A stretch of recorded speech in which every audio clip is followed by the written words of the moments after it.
Olá, meus queridos, tudo bem? Na aula de hoje iremos aprender mais sobre o poema e a diferença entre poema e poesia. Diferença entre poema e poesia. É importante perceber que a poesia é um conteúdo poético, algo que expresse sentimento. Então, ela pode estar na fotografia, nas manifestações artísticas de um modo geral, inclusive na literatura.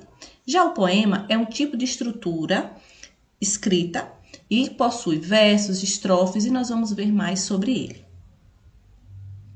O que é o poema? O poema é um gênero textual que é escrito em verso, estrofe, tem o eu lírico, tem métrica, tem ritmo e tem rima. O verso é cada linha do poema, a estrofe é o agrupamento dos versos, o eu lírico é a voz que se apresenta no poema, a métrica é a escansão, ou seja, a separação silábica poética. O ritmo é a musicalidade e a rima é a semelhança sonora entre as palavras. A métrica, ela é a separação de sílaba poética, também chamada de escansão. Ela tem 3 regrinhas principais. A primeira regra é: a última palavra de cada verso, você só vai considerar até a sílaba tônica. Observe aí como está de vermelho. Como a palavra amada só aparece até o ma, porque o da já não é sílaba tônica, então por isso ele é desconsiderado. Segunda regra, RR e SS não se separam na sílaba poética. Então, observe o que está de verde. Nessa última coluna, o SS ele continua na mesma sílaba. E o 3, a regra 3, se a próxima sílaba se iniciar com H ou vogal tônica, ela irá se unir à sílaba anterior. Foi o que aconteceu aqui na primeira e na segunda, no primeiro e segundo verso, onde tem minha A. Então, ficam juntos porque a outra sílaba começou com vogal. Bom, a métrica, que é a contagem dos versos poéticos, ou chamado também de escansão, pode ser, a estrofe ela pode ser de versos isométricos ou a estrofe ela pode ser de versos heterométricos. Se na estrofe todos os versos têm a mesma quantidade silábica, isométrico. Se tem quantidades diferentes de sílaba, heterométricos. Aqui cita-se o nome de cada uma.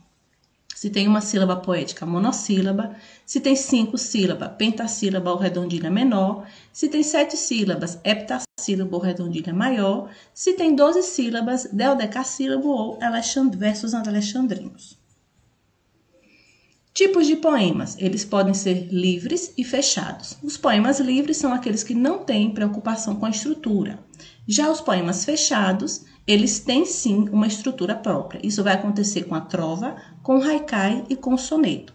O soneto, por exemplo, é um poema composto por 4 estrofes, sendo que os 2 primeiros são quartetos e os 2 últimos são 2 tercetos.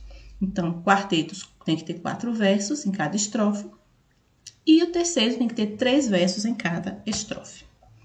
O soneto é um tipo de poema de forma fixa, por 4 estrofes, sendo que 2 são quartetos e 2 tercetos, como nós já vimos no exemplo aqui. Tipos de rimas. As rimas podem ser pobres, quando a rima final é composta pela mesma classe gramatical. Então, se as duas rimas que se combinam, se completam, elas são da mesma classe gramatical, ela é considerada rima pobre. Como, por exemplo, aqui, véu rimando com céu, temos 2 substantivos, rimas pobres. 2. Rima rica é quando ela é composta por classes gramaticais diferentes. Então, gente e quente, substantivo e outro adjetivo, temos aí rima rica. E rimas raras ou preciosas, quando nós temos a utilização de palavras rebuscadas ou pouco usuais, como íngreme e síngreme. Formas de rimas. As rimas elas podem ser alternadas, emparelhadas, intercaladas e encadeadas. Rimas alternadas são aquelas que têm a conjuntura de AB, AB, como estamos vendo aqui ao lado. Então, temos também os versos brancos ou soltos, que são aqueles que não possuem rimas. Bom, ficamos por